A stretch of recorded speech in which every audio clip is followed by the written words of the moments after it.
Okay, on 118b at the Good Mishnah. morning. Good morning. Okay. Ein leichem min haroyan tzemer v'cholov ugdiyim. Basically, there's a concern here that these people traffic in things that don't belong to them. You can't buy from a shepherd. Tzemer is wool, cholov is milk, ugdiyim and goats. Okay. Similarly, v'loimi shem repairers, those who are assigned the task of watching the fruits. You can't purchase from them eitzim uperis. You can't purchase wood from the trees and fruits. You can buy woolen clothing from women, married women in Yehudah, and flax clothing in the Galilee area. Okay, and this is because we can presume that this is sort of their business, and their husbands have given them approval to engage in this type of commerce. We'll soon see certain things one should not accept from a married woman, and we'll get to it soon. Va'agolim b'sharon, and wagons. I'm sorry, and calves in Sharon. It's another region of Israel. 1 second. Yeah, and okay, 1 second.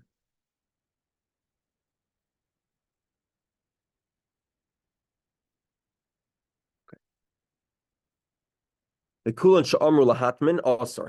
If the guy says, yeah, we can do the deal, just don't show anybody that you bought this from me. Let's do it quietly.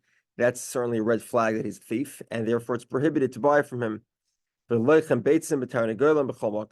can purchase eggs and chickens anywhere. The cost of these items are very little, and therefore we're not concerned that he stole it. We learned in the Brayso. You cannot purchase from a shepherd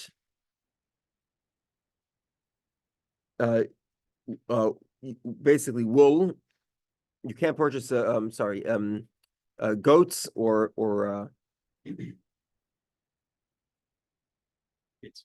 Kids. Kids. Gizen is like a fleece. Is wool that was torn off. But you could buy from them complete garments, because even if they were stolen, because they were woven into a new garment, they acquired a peshinoi. You can buy milk and cheese in the desert, but not in the city. 1 second. You can purchase 4 or 5 sheep, or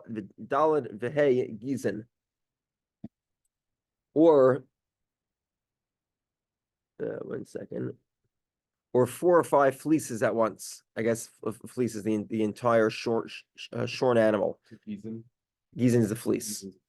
So the point here is that if you're buying in large quantities, it's not so easy to steal. But not 2 goats or 2 fleeces, two sheep, 2 kids, or two fleeces. Rabbi Yehudah says, "Baisais, if they're domesticated, leichem you can buy. Midbarius, if they're wild, and leichem you can't buy from them." We'll explain Rabbi Yehudah very soon. The general rule is anything that a shepherd can sell that the original owner, would be able to figure out as a thievery because it's a large quantity, let's say, then you can buy it. Ain margish, but if it would be too small amount to notice, then ain leichem you can't buy it from them. Amar, the Brisa says leichem and dalad v'hei tzayin dalad v'hei gizin. You can buy 4 or 5 sheep or 4 or 5 fleeces. So the Gemara asks, Hashti yesh leim arbazav ninan chamisha mibai. If you could buy 4, for sure you could buy 5. The point of buying 4 is that it's not noticeable. I'm sorry, that it's too big to notice. So 5 is certainly too big to notice. Notice what? Notice if something's stolen? So in other words, if you have a herd of sheep, if the guy stole 1 of them, you wouldn't notice. But if he stole 4 of them, he would notice. Oh, gotcha. So if you would notice 4, for sure you'd notice 5. So Amar Chizr says, Arba mitoich chamisha. So Chizr says it's a ratio. It's a crazy ratio. The ratio is 4 out of every 5. This guy gives you 100 sheep, you give him back 20. Then he'll recognize it. It has to be that high of a ratio. Some say Amar Chizda, Arba me'eder katan v'chamesh me'eder gadol. If there's a small herd, then it's 4. If it's a larger herd, it has to be 5. It has to be 5 times as much. No. The first opinion was a ratio, Right. 4 out of every 5, which is a crazy high ratio. Yeah. The second opinion is if it's a small herd, 4. If it's a large herd, 5. Okay. No ratio. But 5 what? Like 5 sheep will be noticed will be noticed in a large herd. if someone steals it. Yeah. Okay. Okay, 1 second. So the Gemara says Hagu Fakash. Amr Dalad V'Heitzayin Dalad V'Hegizin. In general, the mission doesn't make sense. The mission says you can't sell. You're allowed to sell 4 or 5 sheep, 4 or 5 fleeces. Okay, presumably 3 you can't sell. However, Ema Seifa Avaloy Shteit Sign. The mission says you can't sell 2 sheep. Well, what about 3? Presumably you could sell 3. So the mission here sort of gaps you out. Creates a gap of 3. It implies that 4 is permitted, but 3 would be prohibited. But it also implies that 2 is prohibited, but 3 would be permitted. So what's the status? Is 3 permitted or prohibited? The Gemara says like Hasha, Habit Briasa, Habit Chishasa. Okay, if they were healthy, then even 3 is permitted because the owner is looking out more closely for them. But if they were weaker or older, they weren't as strong, the owner is not keeping as close of tab. So then you'd only be permitted to sell 4 or to buy 4. Okay, Rabbi Yehudah Aimer, Baisis Lechus Mem, Boris Ein Lechus Mem. Rabbi Yehudah says the difference between domesticated and wild. What does that mean? Let's explain Rabbi Yehudah's opinion. Rabbi Yehudah Aresh Koy ul Chumra Adil Masef Koy ul Kula. Is that Rabbi Yehudah going on the first line to be stringent or on the second line to be lenient? Let's explain. Aresh Koy, the first line of the Chumra. To Omar. Loichem Hen Arba V'Chamish Tzayin. The Brisa says you could buy 4 or 5 sheep. Says Rabbi Yehudah, Hani Mili Baisis. This is specifically domesticated sheep. Avam Boreas, but wild sheep, Afilu Arba V'Chamisha Loi. You can't even buy 4 or 5 wild sheep. So Rabbi Yehudah is being stringent here. He's limiting the rule of 4 and 5 to domesticated. Idelma, or alternatively, Aseifikai. He's going on the end of the mission, the end of the brisa. Ulakulon, to be lenient. The Amar Avaloy Shteitzen V'Loy Shteigizin. The end of the brisa says you can't buy 2 sheep or 2 fleeces. It says Rabbi Yehudah Hainim Midbarius. This is specifically if they were wild sheep. Avabais is Shtayim Nami Loichem. But domesticated, you could also buy 2 sheep. So the Gemara says Toshma. Let's prove this. Tanya Rabbi Yehudah Aimer Loichem Baisis Mehen Ve'Ein Loichem Hem Midbarius. You can buy domesticated but not wild. But in any environment, Loichem Hen Arba V'Chamish Tzayin. In any environment, you can always buy 4 or 5. Meaning, clearly, Rabbi Yehudah says that wild sheep can always be acquired in 4 and 5. It must be Rabbi Yehudah made a statement on the end of the brisa, ulakula, to be lenient. That domesticated sheep you can buy even if there were less than 2. Under what premises? Because it seems that's an odd thing to tell someone that you can't purchase more than this amount. No, so you can't sell this again. more than this amount. Right. So we're talking about a shepherd here. Shepherd is we're concerned that he's a thief Of what? Of his own? Of the animals entrusted into his watch. So he's a shomer. He's a roya. So he's sort of in the category. That helps. Yeah. So all these scenarios here, we're not talking. Obviously, if you go to a store that engages in the business of buying and selling sheep, that would be permitted. Okay. We're talking here where he's a shepherd, where he can easily steal it, and shepherds, of course, were known to steal. We've had that previously in Bava Kamma. Oh, gotcha. Okay. The Lema Shemer Paris, not from a watchman. So Rav Zavin Shavishta Me'arisa. Okay, we'll soon see here that the time of the Talmud, they lived in a very poor environment, and sort of every product that could be recycled was recycled. And similarly, the trimming, the tiny trimmings of a tree were used. So Rav would buy it from an arisa. Arisa is a sharecropper. So again, the Mishnah says you're not allowed to buy wood from a watchman of fruit, but Rav would purchase wood from a sharecropper. Abai says to him, Paris. You can't buy wood from the watchman of fruits. Abai says, Rav says back to him, there's a difference. For our meeting. That's a regular watchman who's on salary. He has no right to take woods. Aval Oris, a sharecropper, the Isla B'Yaveh, he does have a right to get the woods. He shares the crop. He's a sharecropper. So he's not a thief. He's just selling his own woods. The rabbis taught Shomer Paris if you have a watchman who's engaging in the business of he's selling fruit as a business, and he's got a whole shop, and he's got a scale, and he's weighing things out, you could buy from him. However, V'kulan Sh'amar Hatman, he says, oh, this is going to be a secret arrangement, private sale. Also, it's prohibited.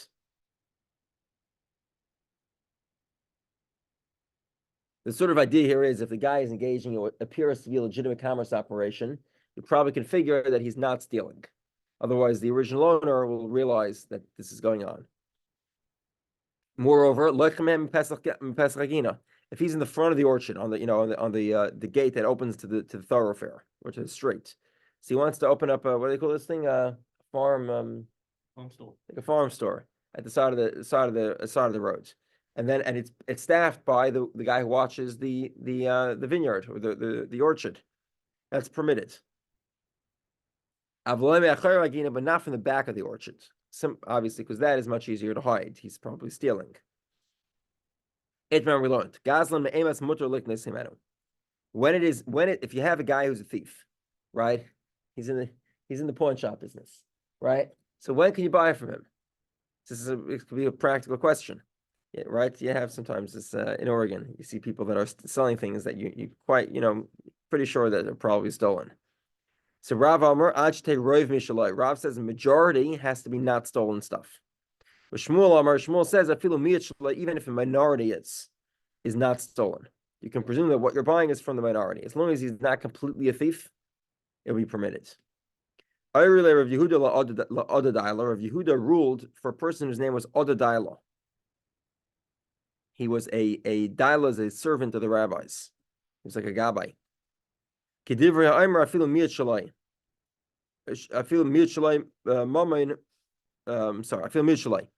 that they told Oda that even if there's a minority amount of the business that's legitimate, you're allowed to purchase from him. Nothing more is an open question. Momain Moser, the money of a Moser. A Moser is somebody who sort of tattles to the non-Jews about Jewish money. They are the worst of the worst. Indeed. So if one of Yehudah, one says it's permitted to destroy his money, with your own hands. You should not destroy his money. You can't. Why is it permitted to destroy his money? If a guy is tattling to the kings, this is typically the type of tattling that results in death penalties for Jews. So then you're allowed to kill him. If you're allowed to kill him, so then you can't say that his money is more protected than his body. This guy is effectively killing people by tattling. So you're allowed to kill him. And you tell me that his money somehow is protected? Obviously not. Also, the opinion says it's prohibited because he might have children that are kosher, that are good children. The Rosh, the wicked, he prepares his clothing, but the righteous is the one who dons it. So maybe he'll have a righteous child who will put on his clothing, meaning he'll take his wealth, and there will be benefit from it.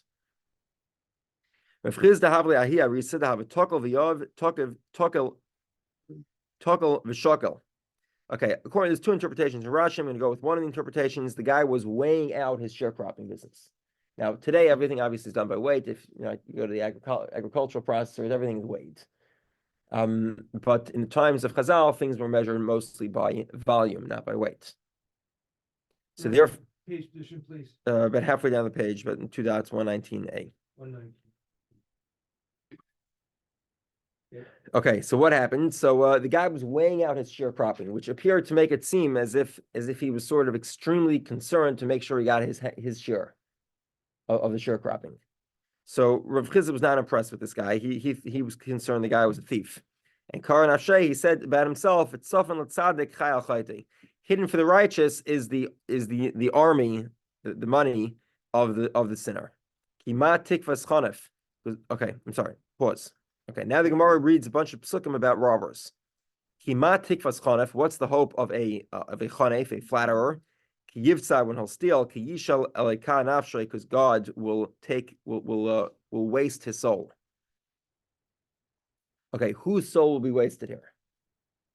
So Rav Huna Rav Chisda, Chad Amar Nafshid in Exile. One says that by stealing you waste the soul of the one who's stolen, the one who was robbed. The Chad Amar, and the other one says, Nefesh Nafshi Shal Gazlan, the soul of the thief is corrupted, it's wasted. Manda Amar Nafshi Shal Nigzal, the one who says that the victim is the one whose soul is wasted. Kain Orchas Kol Betzeh Betza, Es Nefesh Baal Avikach. The thieves, they take the souls of the ones who they rob. Because the verse states, Al tigzal dal kidal, don't steal from the poor, because even though he's poor, meaning there's almost nothing to steal from him. And don't steal from a poor person in the market. Because God will fight their fight. And God will take retribution from those that cheat them with their souls, meaning that God will punish the robbers with death. Okay, so the Gemara says, so each one of there seems to be two verses. One seems to point out that the soul of the robbed is wasted, and the other one seems to point out the soul of the robber is wasted. So the Gemara says, what does each one do with the other verse? It says that the soul of the robbed will be taken. So the Gemara says, my bail of the hashta. It doesn't mean the one who was robbed. It means the robber. The current owner, not the original owner, the current one who currently has it, which is the robber. It seems that according to the opinion that says it refers to the robbed, what does he do with the fact that it says the robber will lose his life? So Gemara says, Ma tam kamar, ma tam v'kavas kaveim is kaveim mishum d'kavay nefesh, mishum d'kavi nefesh. The reason why God will take retribution from a thief is because they've stolen the life of the robbed by stealing from them. So, in other words, they both get punished. But the point here is that the robbery wastes the life of the victim. Somebody who steals even a small coin, it's as if he takes their soul. This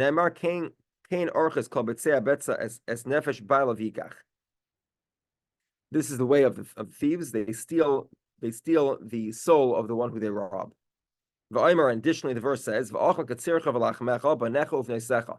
they will eat your grain and your bread, and they'll eat your children, your sons and daughters. And furthermore, from the chamas. Chamas is a type of robbery. Just take a moment here. What type of robbery is chamas? The chamas robber pays. So chamas robber shoves money into your hands, and he grabs your glasses and runs. Well, this is important to know. Now, technically speaking, this is a very technical definition. There are four types of robbers. There is a ganav, a gazlan, a chamsin, and an action. An oikesh is another type of robbery. Oikesh is less than chamas. Oikesh is sort of when you force the guy to agree to your terms. So chamsin is sort of a robbery, you just pay for it. And an oikesh is somebody who you actually force to agree. A gazlan, like we said, is a daytime thief. A ganav is a nighttime thief. Okay, those are technical. Very often, though, all those words are interchangeable. So you'll have the Gemara calling a regular robber a chamsin or a chamas. Yeah, it is the same word as the terrorist organization in the Gaza Strip. Anyway, side point. Okay, so mechamas b'nei Yehudah sheshafchu dam naki b'aratzim, from the chamas and the robbery of the people of Yehudah who've spilled blood, meaning because of the robbery they've spilled blood. Robbery steals the blood of the victim. And furthermore, el shol ve'el beis hadamim, and shol to the house of murder. Al shurhimis is a gevainim, because Shaul killed the gevainim. We'll soon see Shaul did not kill the gevainim. It is not the case. So why is it considered as if he killed them? We'll get to it. Okay, so Gemara says, why do we need so many verses? So Gemara says, because as follows. Because the first verse is v'chitem and nefesh didei. The first verse only says his own soul. Al nefesh banav ibnaisa, the soul of his sons and daughters. How do we know that that's included? So the Gemara says, Tashma b'sar banav ibnaisa. The verse says not only do you steal the soul of the victim, but also the soul of his children. This is only where you don't pay for the robbery. But where you force the guy to sell it, like in the case of Chamas of Yehuda, it's different. The people of Yehuda, they would steal and pay, and it's still considered as if they slaughtered the souls of their victims. Obviously, they were just stealing; they weren't actually killing them. And if you'll say, this is the case if you're actually a thief. But if you cause a financial loss, but don't actually engage in it with your own hands, maybe it's different. Shol and the murderers, because they killed the Gevainim. How do we know that? Where do we find that Shol killed the Gevainim? This is the people of the nation of Givain. Because he killed the city of Kahanim, the city of Noiv. The Gevainim were supported by the people of Noiv. Noiv, the Kahanim of Noiv served in the temple, and they needed support staff, right? It's like a factory operation. So the Kahanim were the managers, but they needed the people to actually, do the heavy lifting, like to bring the wood from the trees to the altar, or at least to close to the altar. The Kahanim actually put it on the altar. So who did that job? Who are the lower level factory workers? These were the Gevainim. And because Shaul wiped out the town of Noiv of Kahanim, so now the Gevainim were left without any way to make an income, and they starved. They suffered, disastrous repercussions, deathly repercussions from it. And even though this is indirect, Torah considers as if Shaul killed the Gevainim. Mile olav akosif kilo hargan, as if Shaul killed them. By the way, needless to say, Shaul was not justified in killing Noiv. He should not have killed Noiv. He should not have listened to the report of the gossip report that was brought to him, which was against halacha, that he relied on that. Okay. You can buy clothing from women.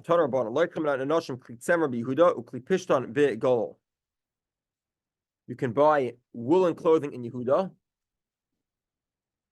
and flax clothing in the Galil.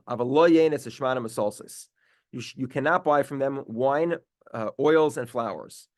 Again, because these things are for the house, they don't have authority from their husbands to sell these things. Furthermore, and certainly you can't buy any of these things from slaves or children. Again, because they don't have the authority. You see a kid selling stuff on the street, you know what I'm saying? You got to be really careful. Nice watch she holds up. Yeah, exactly. Abishol says, a woman is allowed to sell a small amount to buy a hair covering, and that's sort of with her husband allows her to sell a small amount of stuff, of oil, wine, or flour. The kulan sha'amr lahatmin also. If they tell the people, let's do this business secretly, that's a red flag. It becomes prohibited to do business that way. Gabay tzedakah collectors, they're only allowed to take small donations from women, married women, not large donations. Why? Because they need to get permission from their husbands.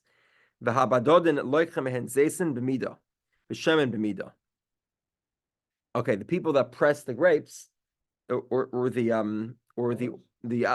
people that press the olives, they can buy large quantities from the woman.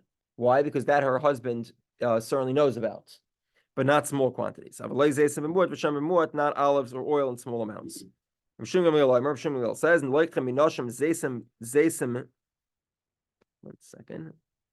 Bimwat. Rav Shimon says you could buy a small amount of olives. In the upper Galil, olives were very valuable. And if sometimes a person had a small amount, he would be too embarrassed to sell it, so they tell his wife to sell it. Okay, sell it in the marketplace, and therefore it's permitted. Ravina went to Mechuza to collect charity. Also, Mechuza, Romu Kamei Kavli Bashiri. They took their jewelry and they donated it to the collection. And Kavminayu, he accepted it. Amalei Rava Teisval Ravina. So Rava Teisval says to Ravina, what do you mean? We just learned. You're not allowed to accept large donations from married women because the concern is their husbands did not give approval. So Amalei Mechuza Davar Muat Ninu. The people of Mechuzah are very rich. We'll actually learn something else. The last line of the Masechta is also about the Bnei Mechuzah. Interesting. We'll see. Maybe we'll see why they were rich. Anyway, they were very wealthy, and their jewelry was not very valuable, and therefore it's considered a small donation, not a big donation. Says the Mishnah. Okay, here's a bunch of very specific details. Certain of these things are considered normal. Certain ones are not considered normal. Okay, so let's explain. Muchen shakaybis maitzi harela shalai. The shreds of wool of a launderer, he's allowed to keep. The hasarik. 1 second. Yeah. Okay. A sarak is they use the word teasler. I'm not sure what a teasler is. From what I understand, it's a guy who sort of stretches the fabric and he finishes the clothing. Sort of like an ironing, stretching, washing, finishing process. So that guy vasarak might say real shabal, but the thread that's removed by the sarak, by the finisher, that goes to the original owner. He does not get to keep it. Kaibis, the launderer, he's allowed to take out the last 3 threads. So this is how it worked. When you got a new piece of clothing, it came with 3 extra threads. And the guy who was washing it would remove those threads. And he was allowed to keep it. The owner didn't want it. Again, this is fights over very small amounts. Yes, but more than 3 threads, he has to give it back to the owner. So if they were black on white, meaning he's the guy who sewed the clothes demarcated the end of the garment by using black thread to finish it. So there's a white garment with black thread to finish it. Clearly, the black thread is separate. In that case, the washer can take all the black thread off and keep it. Hachayit is a tailor. He left over enough thread to sew. Or he left a piece of cloth. They belong to the original owner. Again, the tailor here did not have the supplies. He got them from the owner. So if there's enough thread that it could be used to sew something else, then the owner keeps it. If it's not enough thread, then he can keep it. And same thing is true if there's a material that's at least 3 handbreadths by 3 handbreadths, size of your palm, basically. Are we in 119b yet? 119. No, we're last line of the Mishnah. Okay. Finger breaths. Finger Sorry? breaths. Finger breaths, it says. Finger breaths. Oh yeah, I'm sorry. Not Finger breaths. finger. That's correct. Finger breaths. Yeah, like I said, the ear about the size of the palm. Masha charish moitzi b'matzed. The shavings of a carpenter that what he removes with. Okay, they call this an adze. Apparently, this is sort of a tool that's used to shave off. It's like a planer, but it's actually used to remove woods. And I guess that wood was presumably used like to start fires or something. That belongs to the carpenter. However, ubakoshel, that which he uses a hatchet, shalbalabayis, that belongs to the original owner. But if he was working on the owner's premises, so then afan asara shalbalabayis, even the sawdust belongs to the original owner. You can buy these woolen shreds from the washerman because they belong to him. A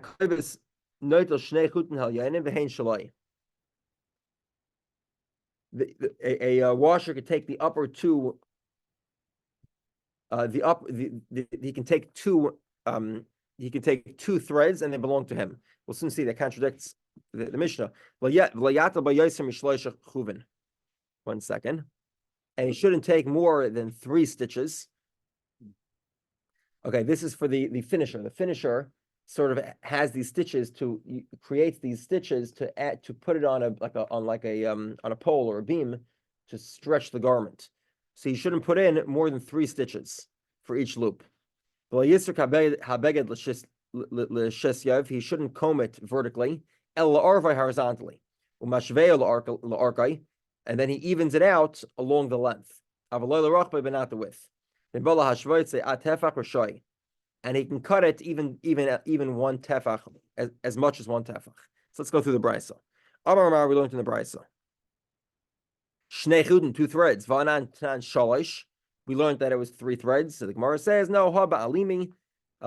If they're thick threads, they're only 2. Habiktini, the Mishnah is referring to thin threads, which are 3. You get to keep 3. You have to comb it One second. You cannot comb it vertically. You have to do it horizontally. Vatanya Ipcha, we have a Bryce that says the opposite. It depends whether it is a coat, a coat or a cloak.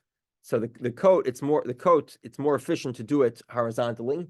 The cloak, which is more of a beautiful garment and it's worn less often, that is done vertically, not horizontally. You can't put in more than these 3 stitches to be able to hang it on the beam to stretch it. So exactly 3 stitches for each loop. How do we count the 3 stitches? Okay, so in other words, Rav Yomi wants to know if one full loop, a loop you have to go in and out. Is in and out 1 or is in and out 2? So if in and out is 1, then it would be in, out, in, and that's it. If in and out is 1, then it would be in, out, in, out, in, out. Right? Together? Of course, this is famous questions for Rav Yomi, and the Gemara concludes take or let it stand. Where's the line, the first word in the line, please? We're at a little less than a quarter of the line down. I guess we're having a bit of a problem following the thread of his argument. Good. He straightens it out. We're filled with thread.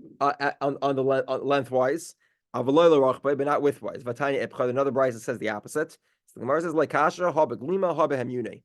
It depends whether we're using a glima is a regular cloak,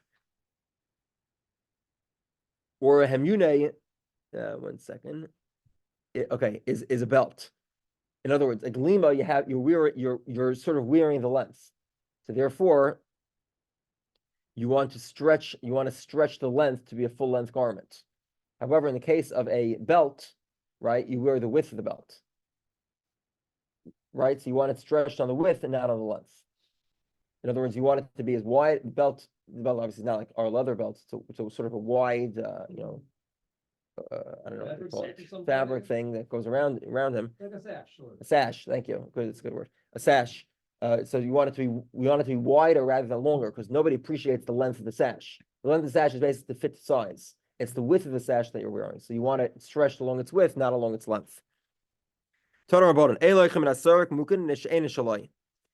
buy the wool that falls off of the tizler because it does not belong to him. He has to give it back to the owner. But in locations where it's customary that he gets to keep it, then you could buy from him. In any scenario, you can buy a pillow full of wool. The keses malay mukan. This is a mattress that was filled with threads. My time. The reason for this is because he acquires it by making a substantial change. So even if he is a robber, it's already his because he's changed it. Tana Rabbanon. We learned in the Brisa, we do not buy from a weaver, these are woolen stoppers. Nirin is nor the heddles. The heddles, I believe, are the paddles that go, the paddles that hold the frame that go up and down.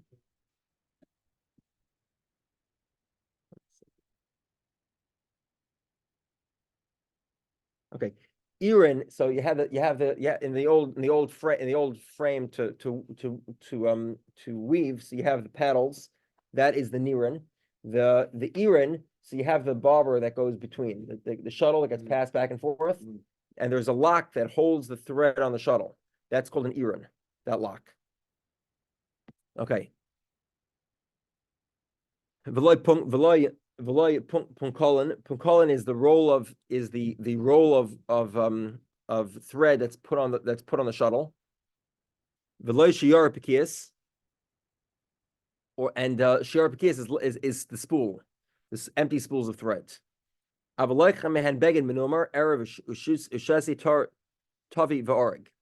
could buy a speckled garment. What exactly is going on with a speckled garment? You have to presume here the guy's a thief, right? He's taking a little bit from everyone's clothes. He's turning it into a speckled garment, and right, or the same thing if the threads, right? Erev shasi tavi v'oreg. Okay, 1 second. Yeah, the reason is because he's made a substantial change by sewing it all together, even though he's a thief. Okay, or you could buy either the what's called the weft or the what? The warp of the weft. Thank you. Of the threads. So Amri Hasha Tavi Shakli.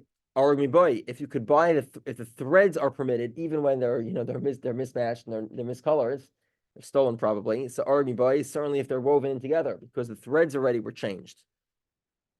So the Gemara says, "My oreg, what does the woven cloth mean? It means tiki. This is sort of like felts. So these are stuff that are not that where you take the threads and you make them into clothes without actually weaving them. You don't buy from a dyer. ISIS are tests. So you want to make sure that the cloth will absorb the color correctly. So you test it. That's called an ice. Dugmas is a sample. These are torn off shreds of wool.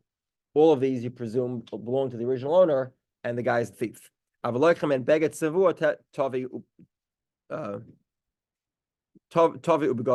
You can buy spun threads or garments that are dyed. So Gemara says Hasha Tavi Shakel. If you could buy spun threads, begodim, you buy for sure you could buy clothing. So my begodim nimti. These are felts that are made from unspun fibers. So you take the fibers, you put it together. Previously, we had an example of tiki. Tiki was where you took threads and you turned it into cloth without weaving it. Here you have fiber, you turn it into cloth without weaving it, without even spinning it. It doesn't even turn into threads. If somebody gives hides to a tanner, the trimmings of the hides and the torn off pieces, they belong to the owner. But the wool that comes out in the wash, the rinse, that belongs to the tanner. Okay, the Mishnah says, if there were black threads, then the washer can keep it. Amar of Yehudah, katzra shmei v'katzra shokale. The launderer is called a katzra, and these threads that he's taking for himself are also called katzra. Okay, Amar of Yehudah, hakol oil minyan tchelas, v'yitzlek bri kapit. Very interesting law here, which is if you have these extra threads, you have to space the tzitzis away from the end of the garment. But those extra threads count as a space. Even though you might think, well, they're going to be cut off because the washer is going to take them. No. As long as they're not cut off, they can space the tzitzis from the edge of the garment. However, Yitzchak, the son of Rabbi Yehudah, he would not do that. He would make sure to cut off the extra thread first, then take a space and sew the tzitzis and tie the tzitzis on. You together? Okay. The